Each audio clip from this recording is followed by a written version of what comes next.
Mark 3. Jesus heals on the Sabbath.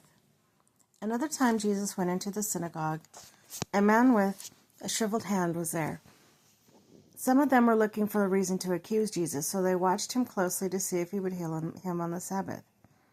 Jesus said to the man with the shriveled hand, "Stand up in front of everyone." Then Jesus asked them, "Which is lawful on the Sabbath, to do good or to do evil, to save life or to kill?" But they remained silent. He looked around at them in anger, and, deeply distressed at their stubborn hearts, he said to the man, "Stretch out your hand." He stretched out his hand, and his hand was completely restored. Then the Pharisees went out and began to plot with the Herodians how they might kill Jesus. The crowds followed Jesus. Jesus withdrew with his disciples in the lake, and a large crowd from Galilee followed.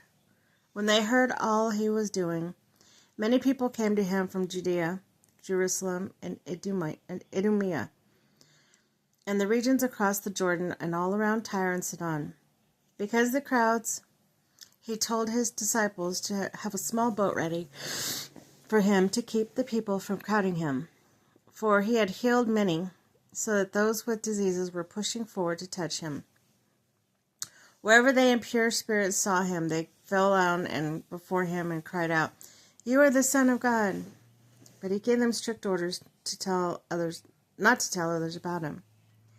Jesus appoints the 12. Jesus went to the mountainside and called to him those he wanted, and they came to him. He appointed 12 that they might be with him, and he might send them out to preach, and to have authority to drive out demons.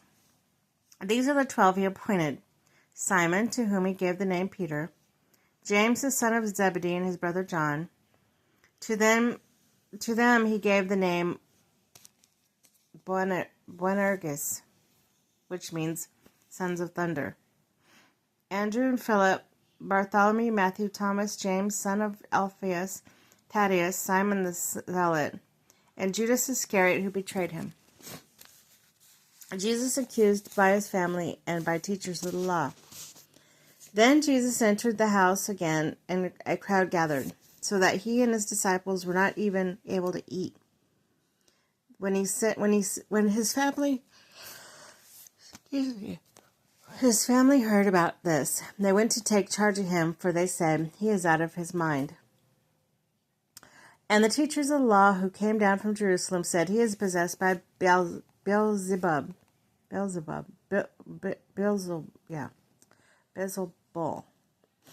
by the prince of demons. He is driving out demons." So Jesus called them over to him and began to speak to them in parables. "How can Satan drive out Satan? If a kingdom is divided against itself, that kingdom cannot stand. If a house is divided against itself, that house cannot stand. And if Satan opposes himself and is divided, he cannot stand. His end has come. In fact, no one can enter a strong man's house without first tying him up. Then he can plunder the strong man's house. Truly I tell you, people can be forgiven all their sins and every slander they utter. But whoever blasphemes against the Holy Spirit will never be forgiven. They are guilty of an eternal sin." He said this because they were saying, "He has an impure spirit." Then Jesus' mother and brother arrived. Standing outside, they sent someone to call him. A crowd was sitting around him, and they told him, "Your mother and brothers are outside looking for you." "Who are my mother and my brothers?" he asked.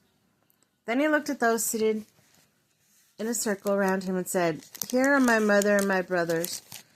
Whoever does God's will is my brother, sister, and mother."